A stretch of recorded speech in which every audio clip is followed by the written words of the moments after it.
At 44, Chris looked like a man who had made peace with solitude.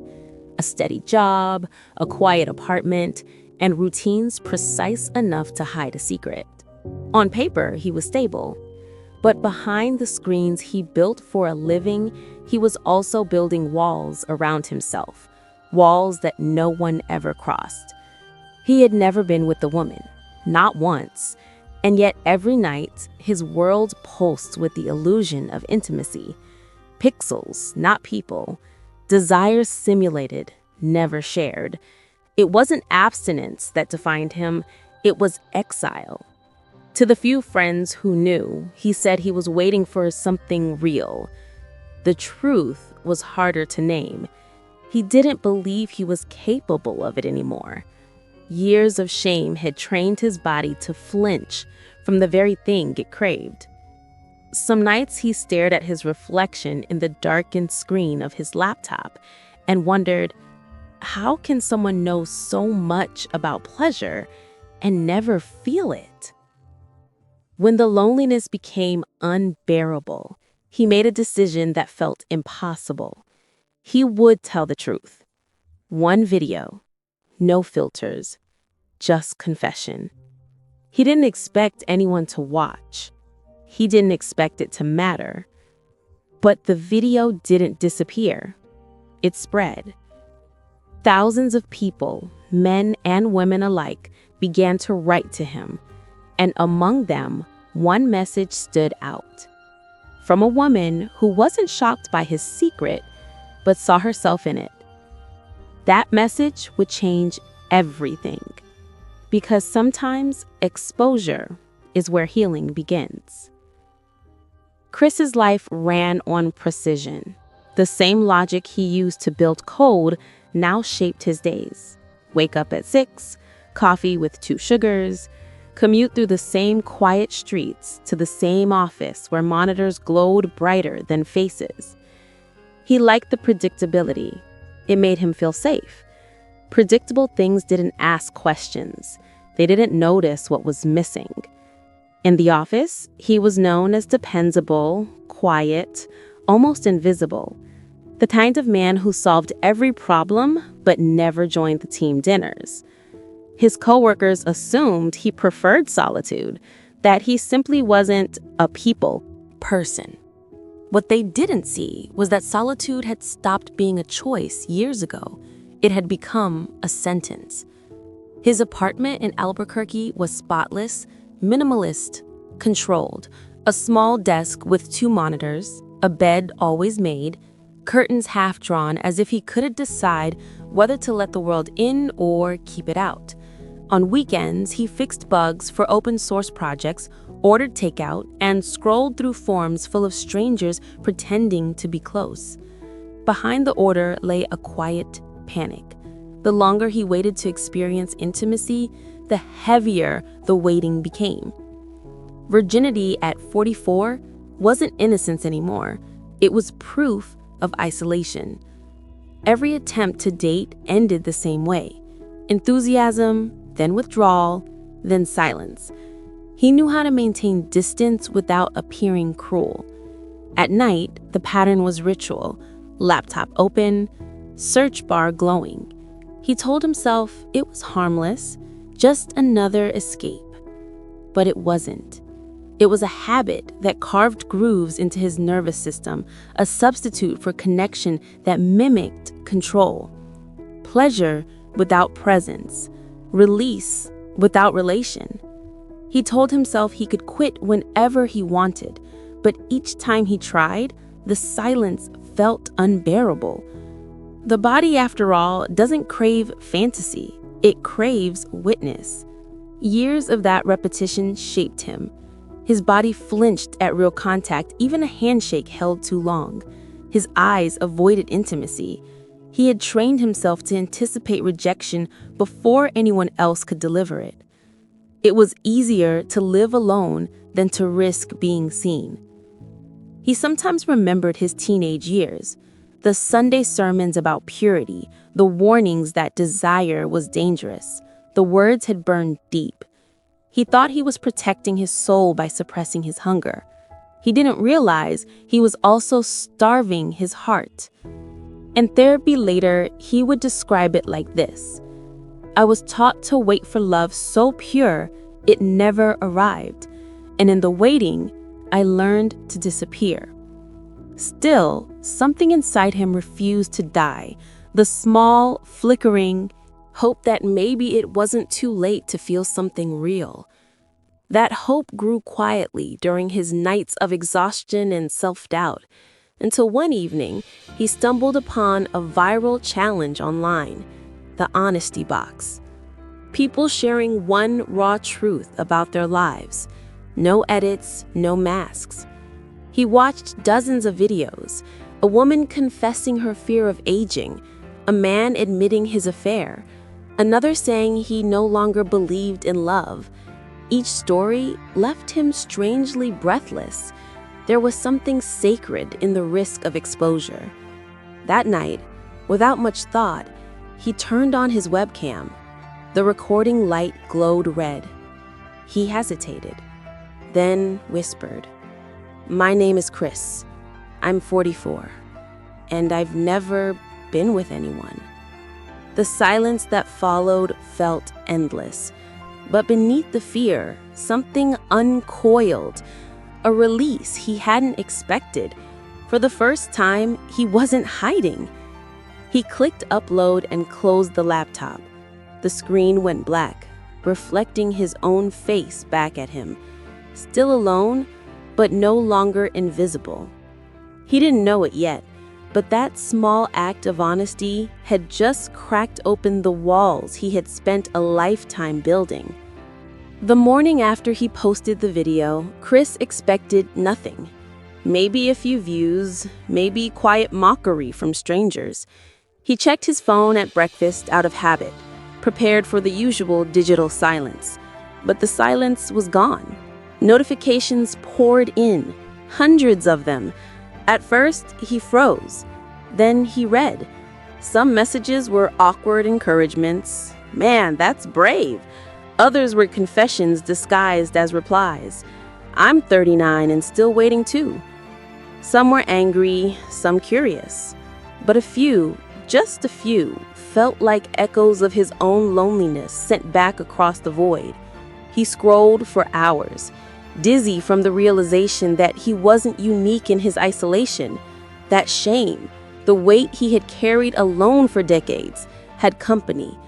But visibility also brought exposure. People he hadn't spoken to in years found the video. Old classmates, colleagues, even his sister. One text from her read, simply, "Why would you share that online?" He didn't know how to answer because he didn't know himself. That night, he avoided the internet altogether. He went for a walk, something he hadn't done in months. The desert air was cool, the streetlights sparse. For the first time, he noticed the rhythm of his breath, the body's quiet reminder that honesty had a pulse. But underneath that calm lurked a question that terrified him. What happens now? The truth was, he didn't feel free, yet. He felt exposed, raw, like a scab peeled too early. The flood of responses had awakened something, but it had also unearthed what he had spent years burying. That night, he couldn't sleep. Every sound, the hum of the refrigerator, the ticking of the clock, felt amplified. His body buzzed, restless and heavy at once. He realized this was what he had avoided all along, feeling. The next day, an email arrived with the subject line that stopped him. "Thank you for saying what most of us can't." It was from a woman named Claire, 47, a widow. She wrote not with pity, but with recognition. "I lost my husband 5 years ago," she said. "After that, I didn't touch anyone for a long time. The body remembers loneliness in strange ways." Chris reread the line again and again. The body remembers loneliness. It wasn't just poetic, it was diagnostic. He replied cautiously, unsure why he was even responding, but her tone disarmed him. There was no flirting, no agenda, just presence, a shared language of quiet endurance. They exchanged stories over the next few days about routines, fears, the ache of wanting connection but fearing it might vanish. He told her about his addiction, not the sanitized version, the real one. The endless hours, the false control, the way it rewired his sense of self until touch itself felt dangerous. Permission. He read those words aloud, tasting them like medicine. For the first time, the idea of healing didn't sound like fantasy. It sounded like work. Slow, patient, ordinary work. Over the following weeks, their correspondence deepened. She would send him articles about mindfulness, nervous system regulation, and embodiment. Terms that once felt foreign to him, but now carried hope. They talked about breath work, movement, and how physical stillness could also be a form of fear. Each message softened something inside him. The world of screens that had once dulled his senses now delivered something startlingly real: connection. Yet every step toward openness also pulled him closer to an old wound. The part of him that whispered he didn't deserve it. That if she really saw him, she'd turn away. And one night, when she asked if he'd ever tried to sit with his own body without judgment, he almost laughed. "That's the problem. It doesn't feel like mine." Her response came minutes later. "Then maybe that's where you start." He sat there, rereading the line, as the light from his monitor dimmed. For years, he had used the screen to escape himself. Now it was delivering him back to his own skin. He didn't know how to start. But for the first time in decades, he wanted to learn. In the weeks that followed, Chris's life began to split in two. There was the outer layer, still structured, still disciplined, still the same quiet existence. And the inner one, where something fragile but unmistakably alive was beginning to stir. Every morning, he followed his same routine: shower, coffee, commute. But now, small interruptions began to appear. Moments that felt almost like glitches in his system. He would pause at his desk, noticing the faint pulse in his wrists, the sound of his breath hitting the mask of his headset. Things he used to ignore now seemed amplified, demanding to be acknowledged. It was Claire's influence, though she never asked him to change. Her messages were gentle but precise, often ending with questions that lingered long after he closed his laptop. When you think of touch, what feeling arrives first? Comfort or fear? What does safety mean to you when no one else is around? He didn't know how to answer. Each question exposed how detached he had become from his own sensations. He was a man fluent in logic, but illiterate in presence. At her suggestion, he began a simple practice: breathing for 5 minutes without distraction. The first attempt lasted 40 seconds before panic rose in his chest. Stillness was too loud. The body he had ignored for so long now felt like a stranger sitting beside him, waiting for conversation. He tried again the next day, and again the next. Slowly, the panic became discomfort, then fatigue, then curiosity. The silence wasn't empty anymore. It was full of signals he had never learned to interpret. The tightening of his jaw, the way his shoulders rose before thoughts of failure, the strange heaviness behind his sternum when he remembered the word touch. One evening, during one of their video calls, Claire said something that changed him. "Shame isn't a wall, Chris. It's a signal that you've been disconnected from kindness for too long." He didn't reply. He just let the sentence settle inside him. Shame as disconnection, not punishment. That night, he dreamed for the first time in months. In the dream, he was standing in front of a house with all the windows sealed shut, and from inside, he could hear his own voice asking to be let out. When he woke, his chest was tight, but not in the usual way. It felt like the ache that follows a long cry. He sat up and whispered into the darkness, "I hear you." The next day, Claire invited him to join an online group session she facilitated, a small circle of people exploring embodied awareness. He hesitated. The idea of being witnessed terrified him. But she reminded him, "You've already been seen, Chris. The whole world saw your confession. Now it's time for you to see yourself." The session began with introductions, slow breathing, and grounding exercises. Cameras on, microphones muted. Strangers sitting in separate rooms, learning to inhabit their own presence. The facilitator guided them through a body scan. Notice where you're holding. Don't fix. Just notice. At first, his mind raced. His throat tightened. But when the instructor said, "If discomfort speaks, listen before you move," something in him softened. He realized he had spent years trying to silence what his body had been trying to say. By the end of the hour, he was shaking, not with fear, but release. The tears came quietly, uninvited, unstoppable, not from sadness, but from recognition.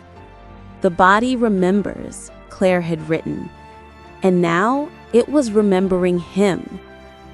In the following days, he began to observe small changes. The compulsion to watch pornography lost its urgency. The trigger was still there, but now he recognized it not as lust, but as loneliness in disguise. Maybe the body doesn't crave escape, he wrote in his notebook. Maybe it craves witness. Still, healing wasn't linear. There were nights when the old patterns resurfaced, when the pull of the familiar screen felt stronger than his new resolve. Each time, he caught himself mid-scroll, breathing instead of reacting. It didn't feel like success.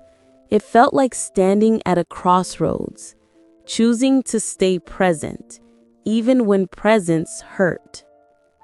One afternoon, during their call, Claire told him she was traveling to Albuquerque for a conference. The words hung in the air longer than expected. She didn't say they would meet. He didn't ask, but both knew what lingered between the lines. For days, he rehearsed the possibility in his mind, what it would mean to meet someone who knew his story, all of it. To be seen not as a curiosity, but as a man learning to feel again. When the day finally came, he arrived early at the cafe. His palms were damp, his heartbeat erratic. Every reflex told him to leave, but when she walked in, calm, warm, real, something in his body settled. The nervous tremor faded. She smiled. "You came?" He nodded, barely managing, "Yeah, I almost didn't." Their conversation was unremarkable and extraordinary at once. They talked about cities, work, the difficulty of human maintenance. But beneath every word ran a quiet current, an awareness that this was his first true encounter in years. At one point, she said gently, "You don't have to perform, Chris. Just breathe." He did. And in that moment, without touch, without expectation, something opened. A connection, not sexual, but cellular. He understood then. The body's first language is not desire, it's safety.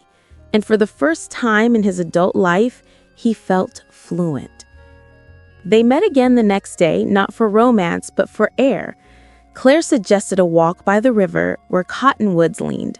Chris agreed because walking felt easier than eye contact. The path was dusty. He kept his hands in his pockets until she pointed to a bench and said, "Sit if your body wants to." He laughed, then realized it did. They sat. They watched the river, sunlight stitching silver onto the current. "What is your breathing doing now?" she asked. He checked. Shallow, high, each inhale stopping under his collarbones. "Protecting," he said. "From what?" He surprised himself. "From being real in front of someone." She nodded, as if he had named familiar weather. "Try something," she said. "No fixing, just permission. Put a hand where it feels welcome." He placed his palm over his sternum. The heat startled him. Let the exhale be longer than the inhale. Safety likes time. He counted 4 in, 6 out. The world didn't change, but his shoulders did. Space crept between bones that had been braced for years. Tears arrived without drama. He wiped them. "It's fine," Claire said. Tears and pleasure live in the same nervous system. Sometimes tears get there first. They kept breathing. A bird crossed the water. In the ordinary sounds of afternoon, his body performed a small revolution. It did not flee. Warmth moved from sternum into ribs. Not desire, just the first sign of safety. The one day they might meet. His mind followed. "Tell me the truth," she said. "What do you want right now?" He almost answered with a plan. Instead, to stop negotiating with my shame. Then we begin here. Back home, light through the blinds made a ladder on the floor. He shut the laptop, put phone away, opened the window. He stood in the quiet and asked the simplest question from the group. "Where do you feel welcome?" His hand moved to his chest. Yes. He waited for a no and heard none. Breath lengthened, 5 in, 7 out. When his jaw tightened, he softened it with an exhale. When old images tugged, he named them history and let them pass. A second yes arrived lower at the belly, not as heat, but as permission to feel weight. He placed his other hand there and felt breath contour his palms. He did not reach for more. He stayed while the body still said yes. Memories came like postcards. A locker room joke at 15, a sermon at 16, a browser window at 22. Each had written a rule on his skin. Don't feel, don't ask, don't need. He stood as though sentences lost voltage, muscles unlearned faster than memory. Safety rewires faster than fear. Tonight he watched it occur. Something loosened behind his sternum, a soft click, like a door swollen by weather finally fitting its frame. Breath dropped lower without force. The urge to reach for the old screen rose and then dissolved. He saw addiction as architecture, exits built into every room. He began sealing them, not with willpower, but with presence. He sat on the bed, letting breath keep time. Warmth gathered along his ribs, a slow coherence. everywhere and nowhere. He didn't chase it. He trusted it to end when it ended. When it faded, it left quiet, not emptiness. He picked up his phone only to send one message: "I stayed." Claire replied, "That's intimacy, with yourself first." Before sleep, he spoke to the room. "I will ask before I take. I will stop when you ask me to stop. I will listen even when I want proof." The words were ceremonial and practical. Consent with self was still consent. In the morning, he deleted the folder he had guarded like a relic, not as punishment, but as housekeeping. He opened the window wide. The day smelled like dust and oranges. For the first time in decades, he felt unarmed. He texted Claire again.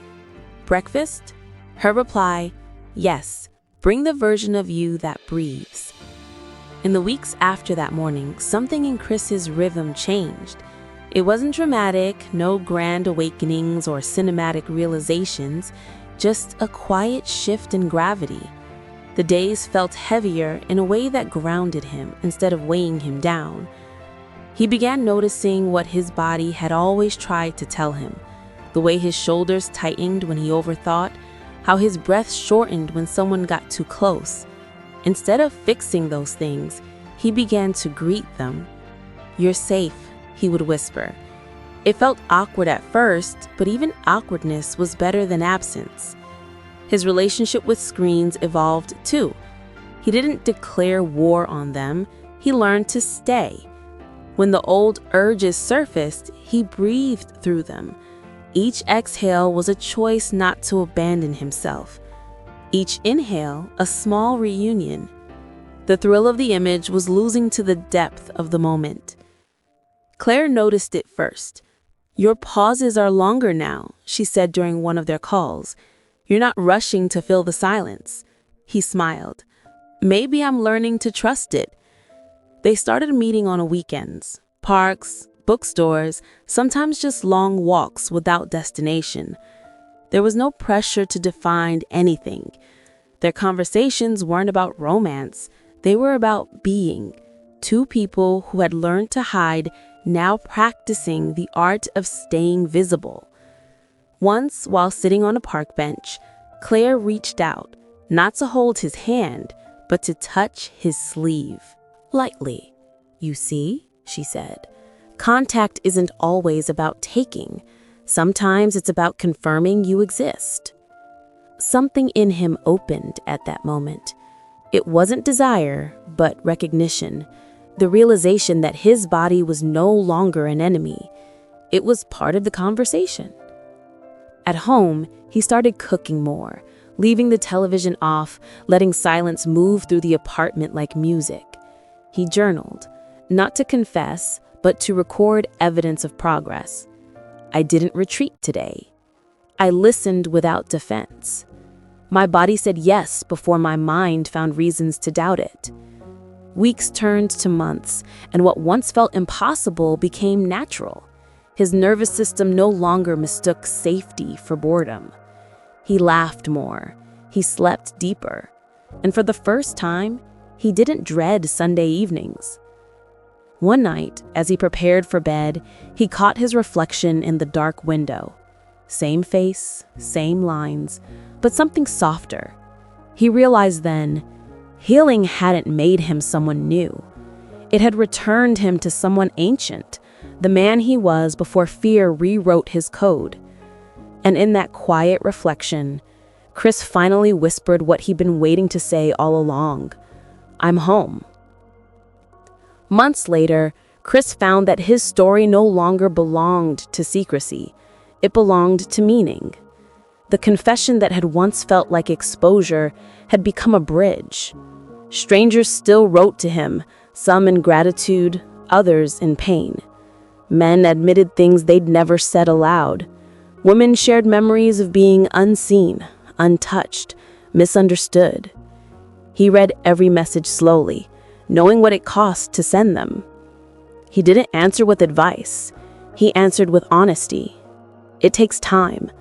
The body forgives slower than the mind, but it does forgive. In solitude, he began to understand something deeper about repair. Healing, he realized, wasn't about replacing what was lost. It was about meeting what had always waited, quietly, faithfully, beneath the noise. Every breath, every pause, every act of gentleness was a way of rewriting his own narrative. He thought often of Claire's words. Tears and pleasure live in the same nervous system. Back then, he hadn't understood. Now he did. He saw how the same circuitry that once carried shame could carry tenderness, and how connection wasn't something you earned, it was something you allowed. Sometimes he spoke his reflections aloud, as if teaching himself. Intimacy isn't proof of worth, it's practice. Touch isn't conquest, it's communication. Pleasure doesn't arrive when you chase it. It arrives when you stop abandoning yourself. Each line felt like a quiet sermon to the man he used to be. He stopped thinking of his virginity as a failure and started seeing it as a form of devotion. Misguided, maybe, but born from sincerity. He had waited for someone else to make him whole, not realizing that wholeness begins with awareness. And when he met his reflection now, he no longer flinched. The man looking back was no longer the one who hid behind screens and rituals of control. He was open, steady, present. He smiled, whispering the simplest truth he had learned. Nothing is wrong with a body that is still learning how to feel. On the anniversary of his viral video, Chris sat in the same chair, the same glow of his monitor painting the same small room, but everything else had changed. He watched the old clip again, the voice trembling, the eyes darting away, the pauses filled with apology. He didn't delete it. He kept it as proof of where the silence ended. The comments beneath it had multiplied, thousands now.